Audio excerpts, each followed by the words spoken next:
Hello, this is a free call from An offender at the Women's Reception and Diagnostic Correctional Center. This call is from a correctional facility and may be monitored and recorded. To accept this free call, press 1. To refuse this free call, thank you for using Securus. You may start the conversation now. Hello? Hello, how are you? Hi, I'm doing really good. Did you get my letter?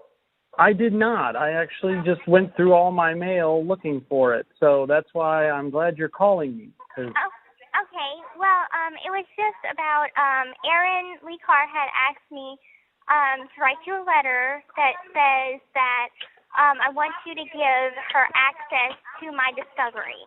Yes. Okay. That's all I need to know, is that you're okay with that. Yeah, I had talked it over with Mom and Dad and her, and I had asked her, I'm like, is it necessary? And she said, to tell the whole story in its entirety, it is necessary. So I was like, okay, well, I'll go ahead and okay it. Okay, yeah, that's perfect. That's all I needed. So that way Allison's going to be here tomorrow night, and then Wednesday she can get whatever she needs, and we're good to go then. Good. So you're doing good? I am. Prison is not as bad as I thought. I got a nice good tan now, and I'm just overall very much happier. Yeah. It's prison, but it's a lot more freedom than I had at home. Right. So, well, the next step is going home. So. Right. Exactly. And it's all thanks to you. You should be really, really proud of yourself for the job that you did. Well, ultimately, the outcome is, it'll all be worth it when you finally get home. So yeah, that's the main thing. But I'm glad that it worked out to where, you do have some time, but ultimately, in a fairly short amount of time, you'll be home, away from there, but yeah, I got my board date back. Okay. When I go see the board for the first time, December 2021. Okay. Yeah, and they can't keep me past June of 2025. That's my max date. December 2021. That's right. I guess that would be right. Because it'd be 8.5. So that should only be a 1.5 years difference between the two. Yeah. 2021. What is it? Hold on. I'm just doing mental math, which takes me. So they're saying 5 years from now. Yeah. 5 years and 3 months? 5 years and 4 months? I think so, yeah. Now, of course, I don't know how this works because I'm new at it, but they, if I see the board for the first time, I won't be in my 85% mark yet, right? Right, that's correct. Right, and I have to do that 85%. Okay, so they could parole you December 20th, 21, but that doesn't mean you'll be released at that point. You wouldn't be released until you hit that magic number. Okay, I guess that makes sense. Yeah, because I'm but like, still, I don't know how this works. Yeah. Yeah, I guess that makes sense. Mm-hmm. But, well, like I said, it sounds like a long time, but, I've been doing this job for 9 years. A month from now, I've been here for 9 years, so, and I can still remember my first day here, so, yeah, it goes by really fast.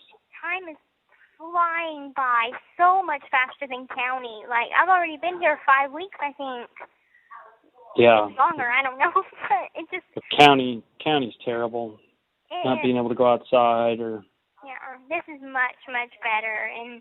Yeah. So I've been able to make friends, and at first, when I got into general population, a lot of people on my housing unit knew of my story, and actually there is a girl here that her grandmother was my next door neighbor.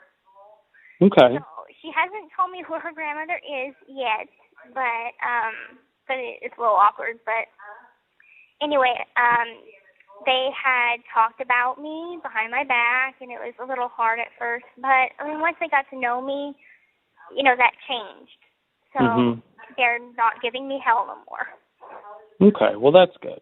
I mean, just remember what we talked about. I mean, you're going to come across good people in prison. It happens, but also keep in mind, everybody's there for a reason. So just it's kind of one of those things, just be cautious, but you have to live there, so you have to make friendships and stuff. Just be cautious because everybody's got to survive.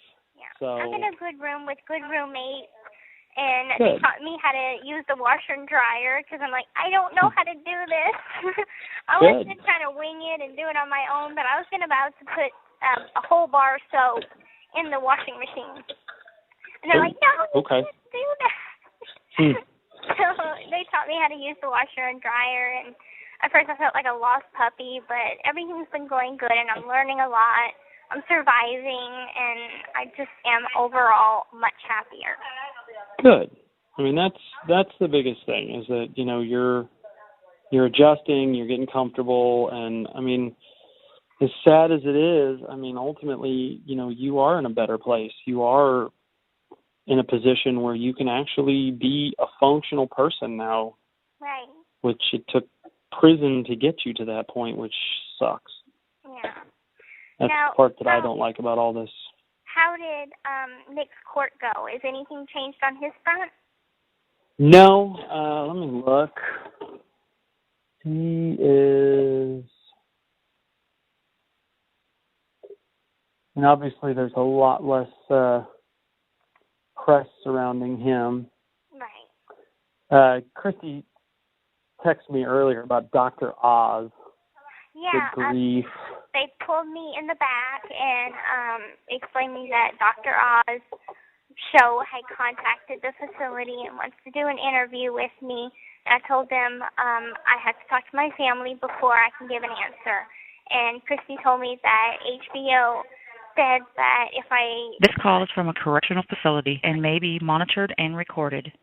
If I did another TV interview or anything regarding televised, that they'd throw the whole thing out, and I'm not willing to risk all that hard work for something that's much smaller. So. Oh yeah, I agree. Yeah. He is still set for trial. He's got a pretrial conference set in September. So. Okay. Well, I have a TV, so if they televise it, I'll be watching. Someone said that he had gotten sentenced, and I'm like, what? But they released the paper that had came out of when I was sentenced. So I was like, they showed his picture, and I'm like, no, they showed us that awful mugshot with both of us together, but that was a long time ago. But he's not sentenced, I am. Well, they got an order signed to let Dr. Franks, who is the psychologist that we use on a regular basis, to go in and do an interview with him on August the 10th. Okay. So they're probably checking to see if he's crazy, which he's not. Right. I think he knows exactly what he's doing. Oh, I agree. I think he clearly knows exactly what he's doing. I think he's a master manipulator. So I said, I think at the end of the day, your mother and Nick saw each other in themselves, or saw themselves in each other.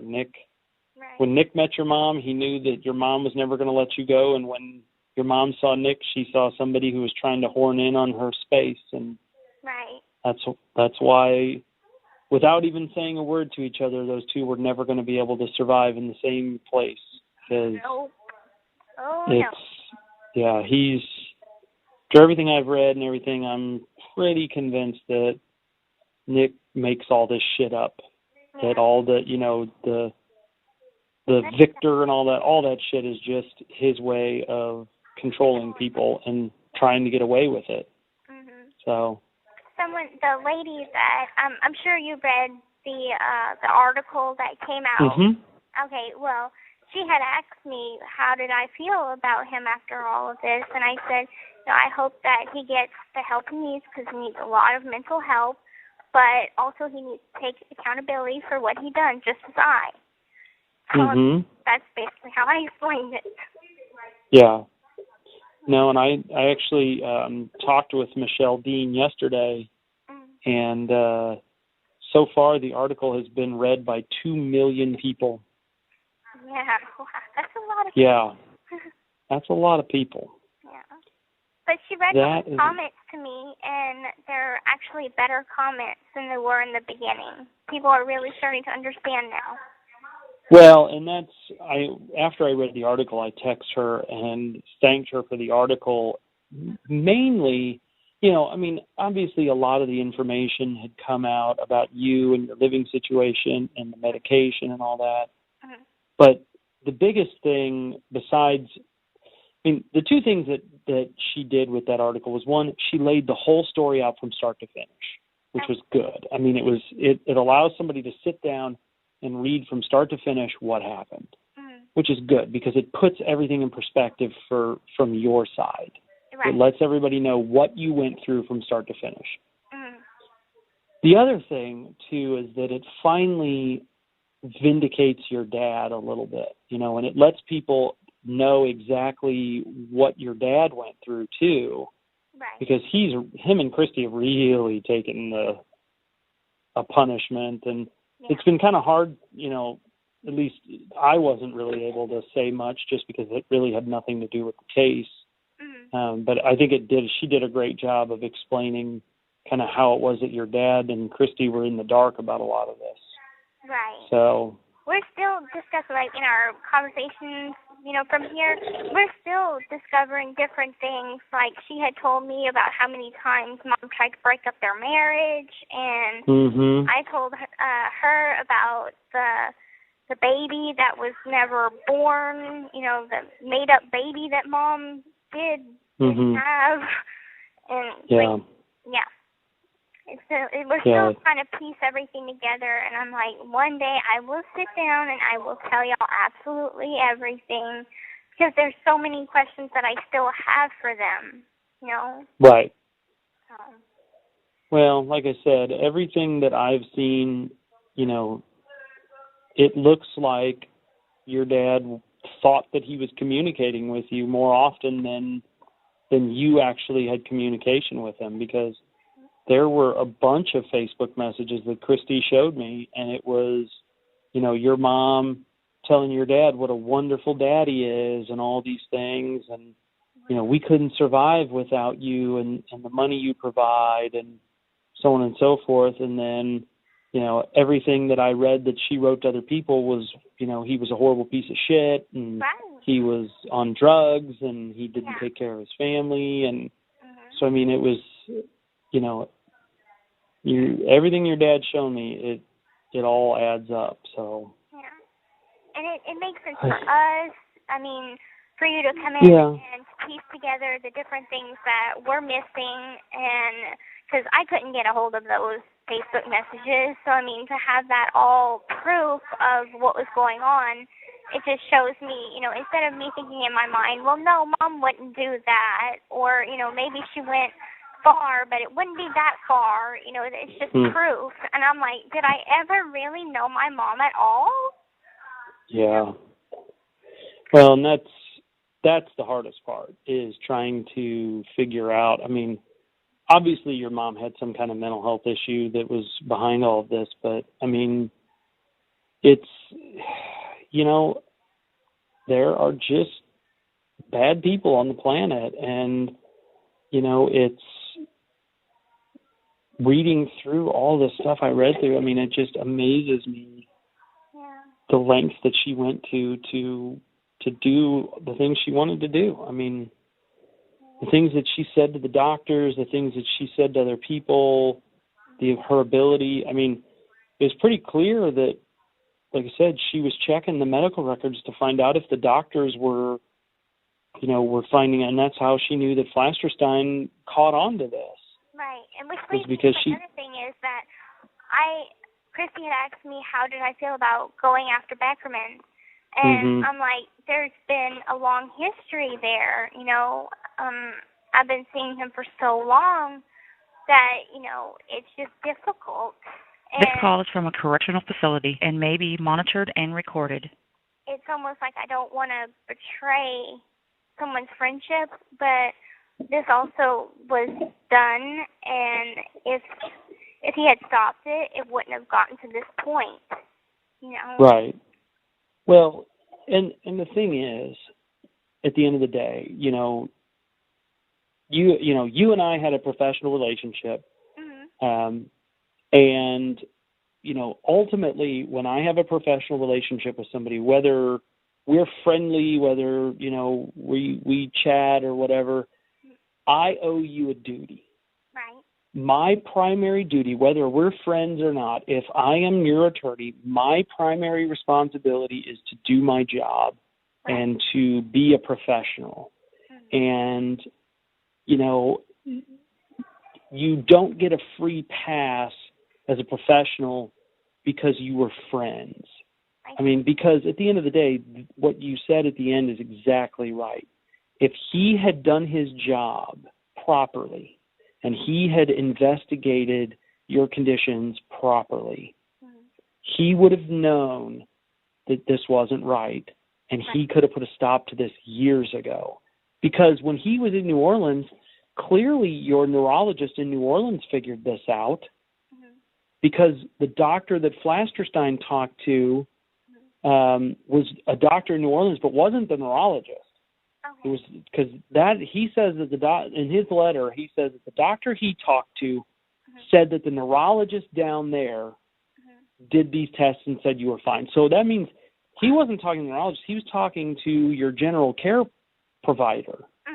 And so if Beckerman had done the same thing, he would have known back then that something was up. Right. But then, I mean, his letters that he writes to Dr. Steele, which of course the other doctors are privy to, they get to see those, is he basically is confirming all of these diagnoses that no other doctor has actually bestowed upon you. Right. And so he's lending credibility as a professional to things that he had no business lending credibility to. I mean, this would be akin to me as a criminal defense attorney writing a letter saying, oh, everything that your estate planning attorney and your personal injury attorney is telling you is exactly right because that's what the law is. I don't know that. I mean, I went to law school, but I don't know every area of the law. Right. He doesn't know neurology. He doesn't. So why is he writing these letters saying, oh, hell, I mean, whether that rises to the level of malpractice, I don't know, but it certainly is, as a professional, I find it questionable behavior. Right. Yeah, it is. And ultimately, that's what you pay the medical malpractice attorney to figure out. If he looks at it or she looks at it and says, you need to file on this guy, I would say follow their advice. If they look at it and say, look, there's just nothing here, fine. Right. But, I mean, he's not your friend. If he had been your friend, he would have done his job. Exactly. Because that's the thing. That at the end of the day, that's the ultimate truth. If he truly was a friend, he would have done his job properly. Right. At the end of the day, whether you and I are friends or not, I feel that I did my job to the best of my abilities. And that's what I owe you at the end. Right. So, I mean, and that's just kind of my 2 cents on Beckerman, because his letters honestly really pissed me off. So you have 1 minute left. Okay, but the malpractice attorney that I gave you, that I gave your mom and dad the name, that attorney was given. That name was given to me by an attorney that I very much trust in that area. So I think whatever they say, I would say is pretty good, because the attorney I talked to, I believe him to be an excellent attorney. So, So, well, I'm glad everything's going great. Sounds like we're going to get kicked off here in a second. So, well, I will get everything to Allison. You know, just you can give me a call whenever you like. Okay, it's totally fine. So much, okay. Mr. Mike. Now you. All right. Well. All right. You too. Okay. Bye-bye. Bye. The person